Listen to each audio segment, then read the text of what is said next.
여러분 혹시 길을 가다가 돌에 걸려 넘어져 보신 적이 있으신가요? 요즘 다들 차를 타고 다니셔서 아마 길을 걷다가 돌에 부딪히면 이제 비포장 도로라고 하죠. 그런 도로를 종종 걸을 때면 우리는 어떨 때마다 꼭 그 튀어나온 돌에 발이 찌기도 하고 그 돌에 걸려 넘어지기도 합니다.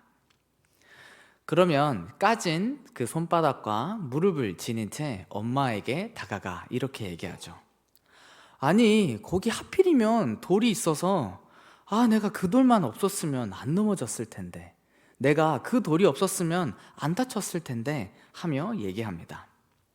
여러분, 그러면 그 얘기를 듣고 있던 엄마나 아빠는 여러분에게 무슨 얘기를 하실까요?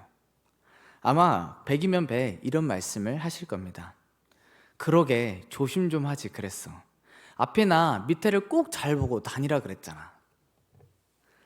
여러분, 음식을 하다가 데이거나 칼에 베어도 동일한 상황이 펼쳐집니다.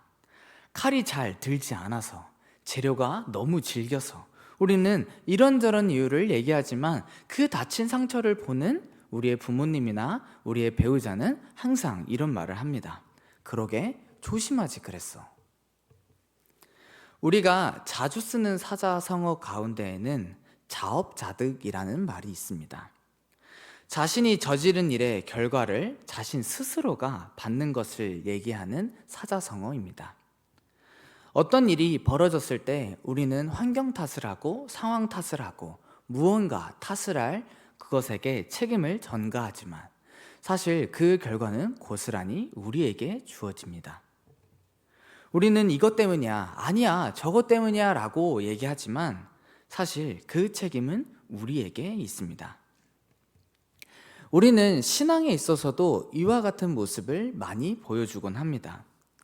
내가 넘어진 이유를, 죄 가운데 넘어진 나 자신을 바라보며 이것은 이런 상황 때문이야, 저런 문제 때문이야 라고 얘기하다가 사탄 때문이야 라고까지 얘기합니다. 하지만 실상은 그것은 그것 때문이 아니라 그 가운데 걸려 넘어지는 나의 연약함 때문입니다. 때로는 그것이 죄라는 것을 우리는 잘 알면서도 그 죄를 반복하는 경우가 있습니다. 그리고 그럴 때 우리는 스스로에게 변명합니다. 그것이 사탄의 유혹으로 말미암은 것이다 라고 말입니다. 상황이 그랬다고 그건 내 잘못이 아니라 그 상황이, 그 태도가 그것이 나를 하여금 넘어지게 한 것이다. 우리는 그렇게 얘기합니다. 그러나 정말 그러할까요? 이러한 모습을 아주 잘 보여주는 부분이 사실 우리가 오늘 읽은 말씀 선악과에 대한 말씀입니다. 여러분, 다들 선악과에 대해서와 아담과 하와에 대해서는 아마 익히 알고 계실 것입니다. 인류의 죄의 시작이며 인류가 처음 죄를 저지른 장면이기도 합니다. 그리고 그 죄를 지은 사람들의 모습이 어떠한 모습이었는지도 아주 잘 보여주는 본문이 바로 오늘의 말씀입니다. 여러분, 오늘 말씀에 등장한 아담과 하와는 죄를 지은 후에 그 반응이 어떠했었던가요? 하나님께서는 만물을 지으시고 그 만물 가운데 먹을 것과 입을 것 모든 것을 창조하십니다. 그리고 그 가운데 사람을 지으시고 그 사람을 향하여 하나님께서 이렇게 말씀하십니다. 창세기 1장 29절 말씀입니다. 하나님이 이르시되 내가 온 지면에 씨 맺는 모든 채소와 씨 가진 열매 맺는 모든 나무를 너희에게 주노니 너희의 먹을거리가 되리라. 아멘. 하나님은 사실 인간이 살 수 있는 모든 환경을 다 만드시고 나서 그 가운데 사람을 창조하여 주십니다. 그리고 그 가운데 사람은 그 어떠한 부족함도 없이 하나님이 주신 것을 먹고 누리며 그 가운데서 하나님의 말씀대로 살아가면 되었습니다. 그리고 하나님께서는 그들에게 한 가지를 더 당부하십니다. 그들 가운데 모든 것을 먹어도 되지만 너희들 가운데 있는 동산 중앙에 있는 선악을 알게 하는 나무는 결코 먹지 말라 하신 말씀인 것입니다. 창세기 2장 16절에서 17절까지의 말씀 우리 한번 읽도록 하겠습니다. 여호와 하나님이 그 사람에게 명하여 이르시되 동산 각종 나무의 열매는 내가 임의로 먹되 선악을 알게 하는 나무의 열매는 먹지 말라. 내가 먹는 날에는 반드시 죽으리라 하시니라. 아멘. 모든 것을 풍성히 주신, 모든 것을 허락하신 하나님께서 딱 한 가지만 금하십니다. 그것은 바로 선악을 알게 하는 나무의 열매, 그 열매만큼은 결단코 먹지 말라 말씀하시며, 그것을 먹는 날에는 너가 정녕 죽으리라, 반드시 죽으리라 말씀하십니다. 사실 이 선악과를 왜 금지하셨는지는 오늘 성경 본문이 우리에게 말씀하지는 않습니다. 그러나 분명한 한 가지 사실은 하나님께서 그것을 금하셨다라는 한 가지 사실이며, 또한 하나님이 주신 것은 그것을 먹지 않아도 될 만큼 충분히 이미 풍성한 영생을 누릴 수 있는 환경이었다는 사실입니다. 그들은 그 가운데에서 하나님이 주신 것을 감사함으로 누리며 살아가면 되었습니다. 그러나 그러한 삶 가운데 한 존재가 찾아옵니다. 우리가 오늘 말씀에 읽었던 뱀, 그 뱀이 하와를 찾아오는 장면이 오늘 말씀의 시작입니다. 그 뱀은 하와를 찾아와 열심히 꼬드깁니다.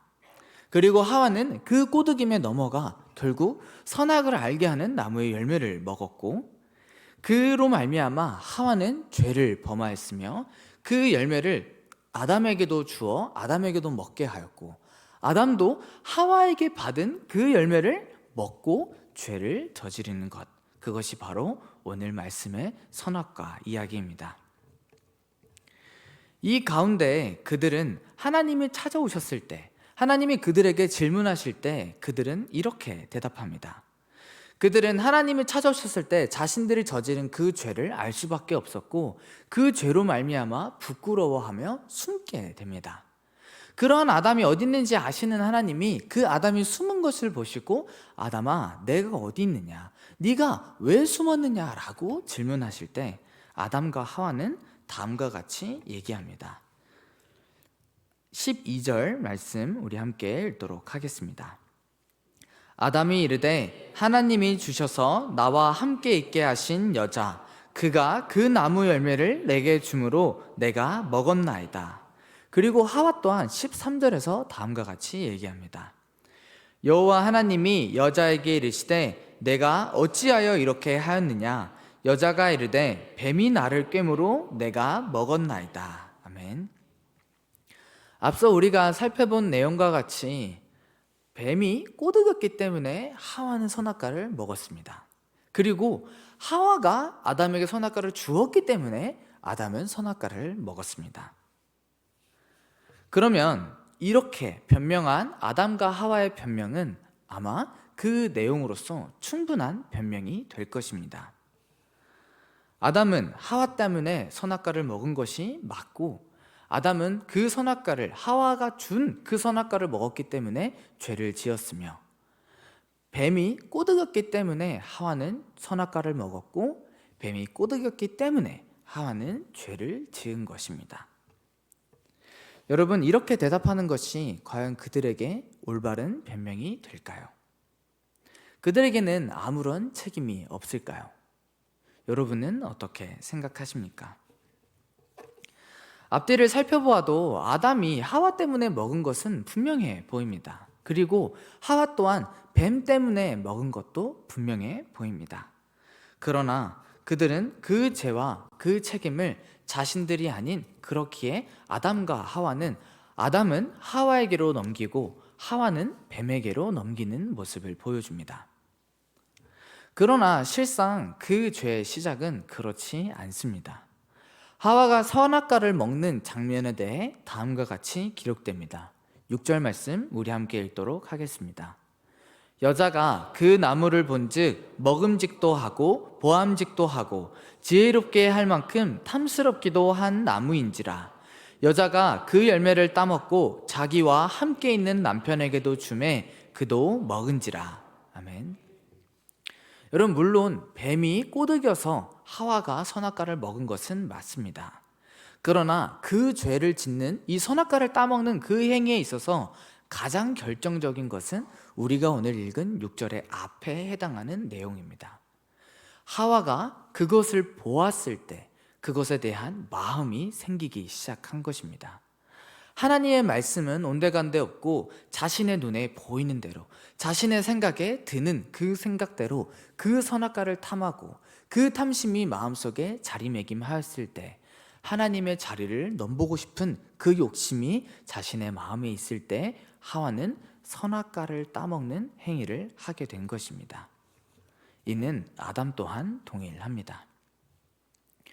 우리는 흔히 신앙생활을 하며 다음과 같은 얘기를 정말 많이 합니다.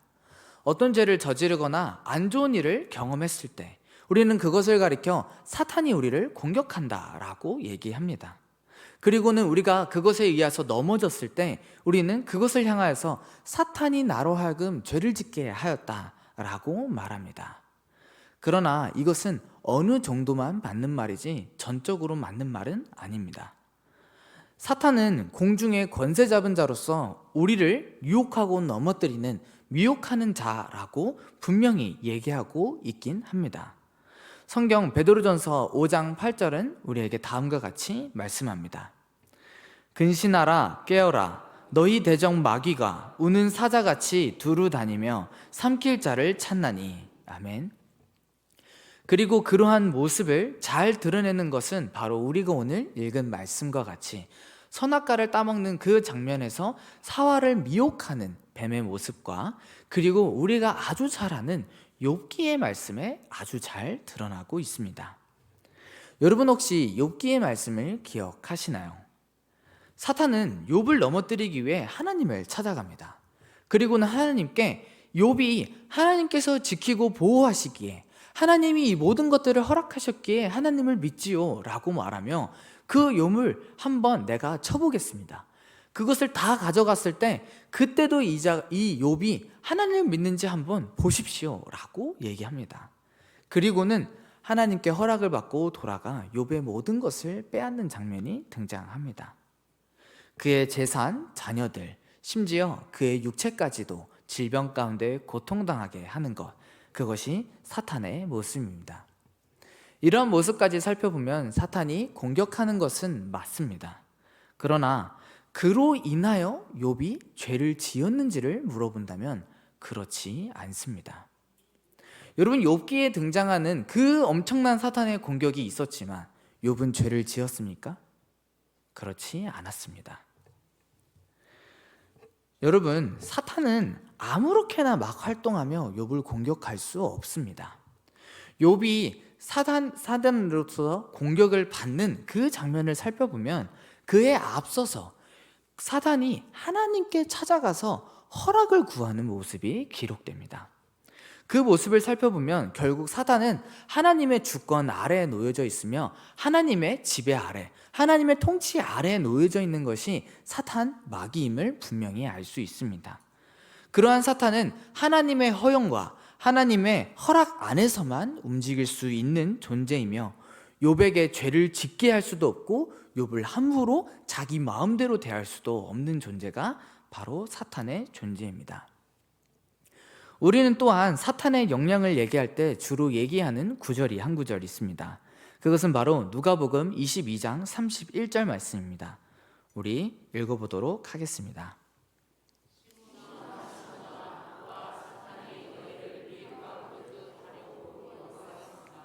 아멘. 베드로가 예수님을 부인하기 바로 앞전에 예수님께서 베드로를 향하여 하시는 말씀입니다. 그리고 우리서 이 말씀을 우리는 읽을 때 사탄이 우리를 밀가부르듯 한다라고 생각하고 넘어가기 쉽습니다. 그러나 뒤이어 하신 예수님의 말씀 32절을 다시 한번 우리 같이 읽어보도록 하겠습니다. 그러나 내가 너를 위하여 내 믿음이 떨어지지 않기를 기도하였노니 너는 돌이킨 후에 내 형제를 굳게 하라. 아멘. 사탄이 베드로를 밀가부르듯 요구합니다. 하나님, 내가 사탄으로서 이 베드로를 내가 마음대로 휘어잡고 이로 하여금 죄를 짓게 하고 이를 내 통치 아래 두고자 합니다 라고 요구하지만 예수님은 이를 허락하시지 아니하십니다. 그리고 예수님이 그 베드로를 위하여 기도하심으로 말미암아 베드로는 물론 예수님을 부인하는 죄를 짓지만 예수님을 영영 떠나지는 않습니다. 예수님이 다시금 그를 은혜 가운데 이렇게 세우셨고, 그로 말미암아 베드로는 하나님의 자녀로서, 예수 그리스도의 제자로서, 사도로서 온전한 삶을 살아가는 모습을 보여줍니다. 여러분, 우리는 누구입니까? 예수 그리스도를 우리의 마음에 주로 모신 자들입니다. 이를 달리 말하면 우리의 통치자, 우리를 다스리시는 자가 예수 그리스도이심을 분명히 고백하는 자들인 것입니다. 그렇기에 우리는 하나님의 통치 아래에 놓여 있으며, 하나님께서 그 모든 통치의 권세를 주신 예수 그리스도로 말미암아 그 밑에서, 그 안에서 다스림을 받고 그 안에 놓인 자가 바로 그리스도입니다. 이전에 주를 믿지 않았을 때에는 우리는 사탄의 통치와 흑암의 권세 가운데 놓여 있는 자들이었습니다. 그러나 예수 그리스도를 믿는 그 자들에게는, 예수 그리스도를 주라 시인하는 그 자들에게는 하나님의 그 통치 아래로 옮겨짐을 받는 자들, 그것이 바로 그리스도인인 것입니다. 골로새서 1장 13절은 이를 분명하게 선포합니다. 그가 우리를 흑암의 권세에서 건져내사 그의 사랑의 아들의 나라로 옮기셨으니. 아멘. 우리는 더 이상 마귀의 자녀가 아닙니다. 사탄의 지배 아래 놓여 있지도 않으며 우리는 하나님의 자녀로서 그리스도의 통치를 받는 자들이 되었습니다. 그렇기에 사탄은 더 이상 우리를 주장할 수 없으며, 사탄은 하나님의 허락 없이는 결코 우리를 공격할 수도, 함부로 건드릴 수도, 우리에게 죄를 짓게 할 수도 없는 존재입니다. 물론 이를 허락하시는 데에는 정말 다양한 이유가 있지만, 그 가운데 분명한 한 가지 사실은 그 가운데 우리에게 감당할 만큼의 시험만을 허락하신다는 사실입니다. 고린도전서 10장 13절 말씀입니다. 사람이 감당할 시험 밖에는 너희가 당한 것이 없나니 오직 하나님은 미쁘사 너희가 감당하지 못할 시험 당함을 허락하지 아니하시고 시험 당할 즈음에 또한 피할 길을 내사 너희로 능히 감당하게 하시느니라. 아멘. 욥이 그 사탄의 공격으로부터 건짐을 받을 수 있었던 것, 베드로가 밀 까부르듯 요구하는 그 사탄의 소나기에서 구원을 받을 수 있는 것, 그 모든 것은 우리 오늘 말씀에 기록된 것과 같이 하나님께서 그 모든 것 가운데 주관하시고 우리를 다스리시며 인도하시는 분이시기 때문입니다. 우리는 주님을 주인으로 모신 자들이며 구세주를 모심으로 말미암아 우리의 마음의 그 중심에는 예수 그리스도께서 자리매김하십니다. 우리는 이제 소속과 신분을 사단으로부터 옮겨서 하나님의 나라와 그 그리스도의 아래 가운데 놓여지게 됩니다. 그러나 우리는 죄 가운데에 빠졌었던 그 연약함과 우리의 마음 가운데 있는 여전히 남아있는 그 죄성이 우리로 하여금 다시금 죄를 가운데 싸움을 하며 살아가게 하는 것입니다. 로마서 7장 20절에서 21절에서 사도 바울은 다음과 같이 고백합니다. 만일 내가 원하지 아니하는 그것을 하면 이를 행하는 자는 내가 아니요 내 속에 거하는 죄니라. 그러므로 내가 한 법을 깨달았노니 곧 선을 행하기 원하는 나에게 악이 함께 있는 것이로다. 아멘. 우리는 예수 그리스도를 믿으며 살아나가는 자들입니다. 그러한 우리의 삶은 성화의 삶, 온전히 성화를 영화를 이루지는 않았지만 점점 예수님을 닮아가는 자로서의 삶을 살아나가는 자들입니다.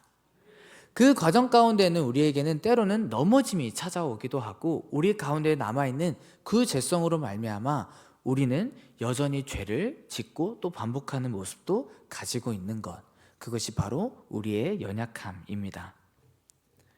그러한 우리를 향하여 야고보서 1장 13절부터 15절 말씀은 다음과 같이 말씀합니다.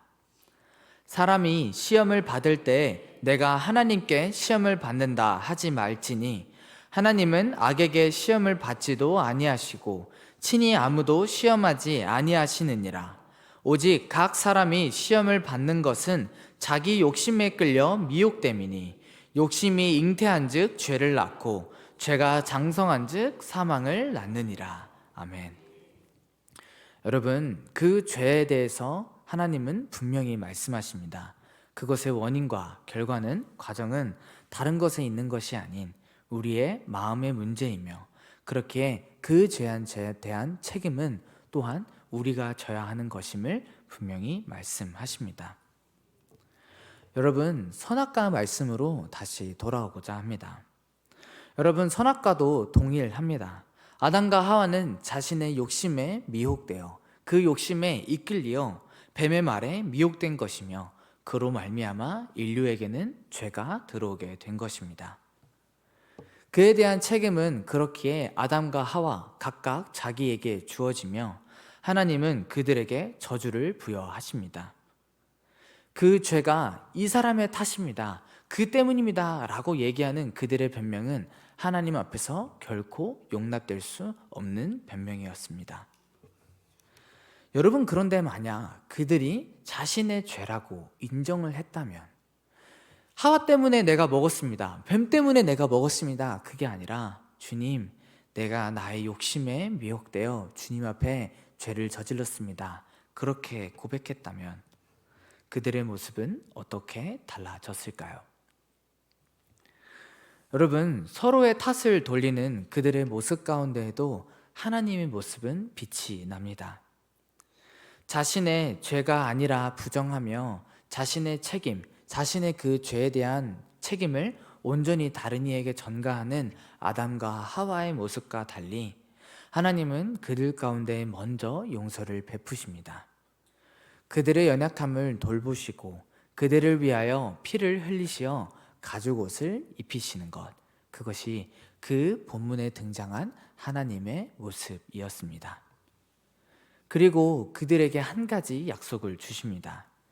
여인의 자손으로 올 이가 사탄의 머리를 상하게 할 것이며 그들을 온전한 구원의 길로 인도할 것이라는 원시 복음, 그들에게 한 가지 약속을 허락하십니다.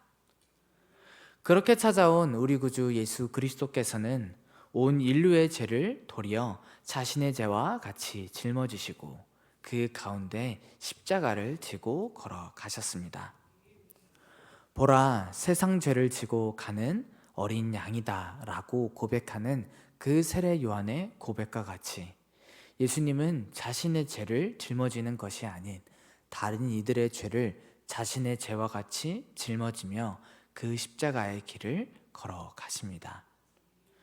죄인들을 용서하는 길로, 죄인들을 용납하는 길로, 죄인인 우리를 품으시고 섬기는 길로 나아가십니다. 여러분, 우리의 모습을 함께 돌아보기를 소망합니다. 우리의 모습은 아담과 하와와 비교했을 때 어떠한가요? 우리 또한 그 많은 상황 가운데 나의 잘못이 아니라 얘기하며, 나의 책임이라 얘기하지 아니하며 도리어 다른 이들의 책임이라 말하며, 나는 자꾸만 나의 죄와 연약함을 회피하고만 싶어하는 것, 그 책임을 다른 이들에게 돌리고만 있는 것, 그것이 우리의 모습은 아닌가요? 때로는 어쩌면 아직도 자기 비하 가운데 살아갈 수도 있습니다. 내 모습이 이러한 것은 내 부모님 때문이야, 내 모습이 이러한 것은 내 배우자 때문이야, 우리 가정, 우리 공동체가 이런 것은 그 사람 때문이야 라고 원망하며 그 사람에게만 책임을 돌리며 살아가고 있는 것, 그것이 우리의 모습은 아닌가 돌아보기를 소망합니다. 그러나 어쩌면 그 모든 것 가운데 그 책임과 그 죄는 어쩌면 우리에게도 있을 수 있습니다. 여러분, 우리는 누구입니까? 우리는 그리스도인입니다. 그리스도인은 주 예수 그리스도를 따르는 자들이며 그 가르침을 따라 살아가는 자들이며 그 말씀대로 살아가는 자들을 말합니다. 우리는 주의 말씀대로 살아가고 있습니까? 주님께서 보여주신 그 길대로 살아가고 있습니까? 주님은 자신의 책임이라 말씀하시며 그 모든 죄의 책임을 짊어지고 걸어가시는 십자가의 길을 보여주셨습니다. 우리는 서로의 잘못을 용납하며 용서하며 너 잘못이야, 너 때문이야 라고 말하는 것이 아닌 도리어 이것이 나의 잘못임을, 나의 죄라고 고백하며 나아가고 있습니까? 여러분, 사탄은 결코 우리를 사로잡을 수도 없으며 우리를 넘어뜨릴 수도 없습니다. 우리를 붙들고 있는 것은 한이 없는, 그 누구도 끊을 수 없는 하나님의 사랑이며, 우리 가운데 흐르는 것은 주 예수 그리스도로 말미암은 보혈의 은혜이며, 우리를 지금도 위하여 친히 간구하시며 우리를 인도하시는 이는 성령 하나님이십니다. 여러분, 우리는 그리스도인입니다. 주님께서 보여주신 그 모습대로, 주님께서 말씀하신 말씀대로 우리는 주를 따라 주께서 걸어가신 그 길을 따라 걸어가는 자들이 되어야 합니다. 그것이 그리스도인인 우리에게 맡겨진 사명이며 우리가 짊어져야 할 책임인 것입니다. 여러분, 우리 함께 그 길을 걸어가기를 소망합니다. 다른 누군가의 잘못이 아닌 그 가운데 나의 잘못임을 고백하며 넘어져 있는 자를 함께 사랑으로 용서하며 붙들고 세우며 함께 걸어나가는 우리가 되기를 간절히 소망합니다. 예수 그리스도 구원의 소망이시고 우리를 인도하시며 우리의 죄를 대신 짊어지고 가신 그 그리스도를 따라 우리도 함께 다른 이들의 죄를 함께 짊어지고 도리어 그 죄를 위하여 함께 기도하며 함께 더욱 세우며 나아갈 수 있는 우리 한 사람 한 사람이 되기를 간절히 소망합니다. 그것이 우리를 위하여 지신 그 십자가에 보답하는 길이며 그것이 우리의 앞서 우리의 모든 것을 짊어지고 가신 그 예수 그리스도를 따라가는 참된 그리스도인의 삶인 줄 믿습니다. 우리 함께 그 길을 걸어가는, 주를 따라가는 저와 여러분들이 되기를 주님의 이름으로 축복합니다.